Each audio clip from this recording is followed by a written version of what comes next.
Então, quanto mais nós vamos caminhando na jornada do autoconhecimento, nós vamos desenvolvendo gradualmente mais respeito com relação a nós, com relação aos nossos semelhantes.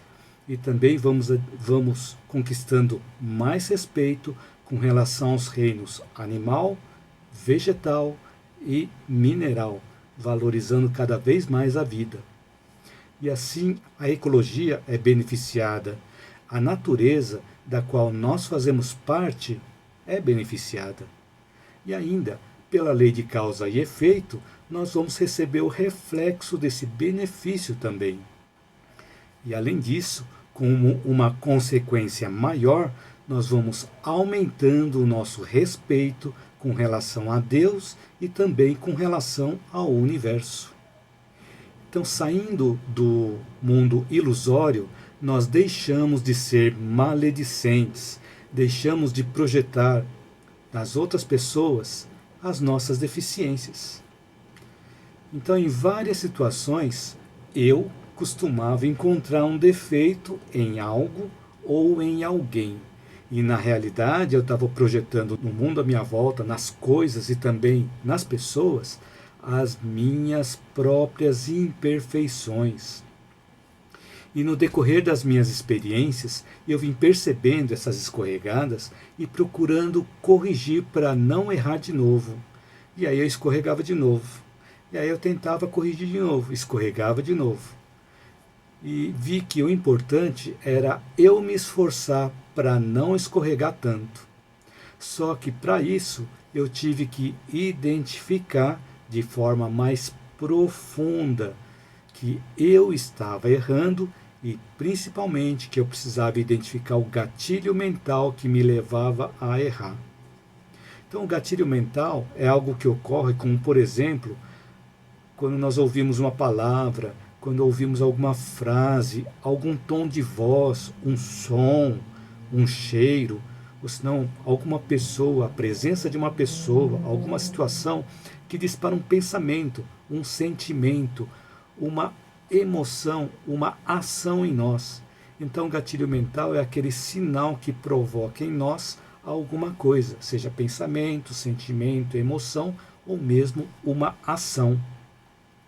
E Ivan Pavlov chamava esse sinal de reflexo condicionado, que desencadeia alguma ação de forma automática.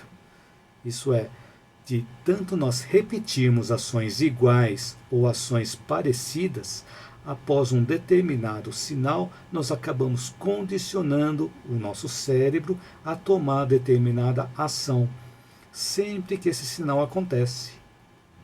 Então eu vou dar um exemplo aqui. Quando nós sentimos um aroma de determinado prato sendo preparado na cozinha, nós não começamos a sentir o sabor e até mesmo a salivar. Isso ocorre porque tivemos algumas experiências iguais àquela onde nós provamos um prato delicioso. E aí nós associamos esse prato delicioso ao aroma que nós estamos sentindo. Porque se nós não tivéssemos tido aquela experiência antes, nós não iríamos reagir de forma automática, de forma instintiva, que foi a salivação. Um outro exemplo. Quando nós ouvimos a voz de alguém, se for uma pessoa querida, nós vamos sentir satisfação, vamos sentir alegria e nós tendemos a nos aproximar dessa pessoa. Agora, se for a voz de uma pessoa com quem nós não temos afinidade, nós não gostamos, pode surgir aquela vontade de nós nos afastarmos.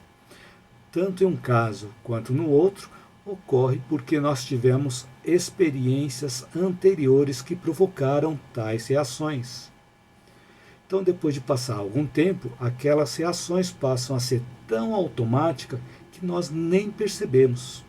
Quando nós começamos a ter reações automáticas, sentimentos desagradáveis e mesmo assim continuamos agindo da mesma forma sem refletir, nós vamos fortalecendo as nossas sombras e afastando cada vez mais de nós mesmos. Por exemplo, eu, no trânsito, quando alguém me fechava, eu ia atrás dessa pessoa, ir atrás daquele carro que me fechou. E eu fechava também. Ou ficava piscando o farol do carro, ou ficava buzinando, atazanando a vida da pessoa. Olha só que coisa bonita, hein? O meu pai, já falecido, quando estava comigo no carro, ele falava assim: você ainda vai se dar mal. E a minha esposa também dizia: isso era desnecessário, né? Então nós sempre encontramos alguém no caminho para nos dar um aviso. E é importante nós percebermos esse aviso. Assim eu comecei a perceber que eu estava agindo errado. E comecei a buscar qual o gatilho mental, onde eu descobri que estava associado ao meu orgulho, ao meu egoísmo. Quando o nosso procedimento não está correto, um desses dois defeitos estão envolvidos, ou o orgulho ou o egoísmo, ou até mesmo ambos. Então, nesse exemplo que eu dei, no meu exemplo da fechada que eu levava, o meu orgulho se exaltava, não aceitando que outra pessoa fosse melhor do que eu. E o meu egoísmo também, porque eu não aceitava que a outra pessoa ocupasse aquele lugar na rua ou aquele lugar na estrada que tinha que ser o meu espaço. É aquele instinto animal de territorialidade. Então, passando a conhecer melhor o meu lado egoísta, o meu lado orgulhoso, comecei a vigiar mais os meus pensamentos e os meus sentimentos. E agora, quando alguém me fecha no trânsito, aquilo não me afeta mais negativamente. E até encontro uma desculpa para a pessoa que me fechou.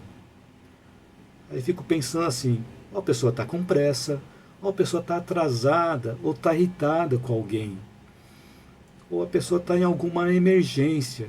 Pensando dessa forma, eu não passo mais raiva, eu não sofro mais com isso. Então isso não significa que eu sou uma pessoa perfeita. E como eu ainda tenho muitas imperfeições a serem transformadas, ainda tenho outras sombras a serem iluminadas. Ou seja, ainda escorrego nessas outras sombras. Então, como nós temos sombras, muitas crenças limitantes, muita ilusão sobre nós mesmos, todo esse processo de autoconhecimento, de transformação interior, é um processo lento, devido às nossas amarras que estão no nosso inconsciente e que nós mesmos estamos produzindo. Toda transformação é um processo dolorido, porque nós temos que rever os conceitos que nós temos sobre nós mesmos. Assim nós vamos melhorando a cada aprendizado, a cada correção de erro, a cada mudança de mentalidade que nos induziu ao erro. E o resultado de nós nos tornarmos pessoas melhores nos leva a sair do sofrimento emocional que nos incentiva a passarmos por esse processo.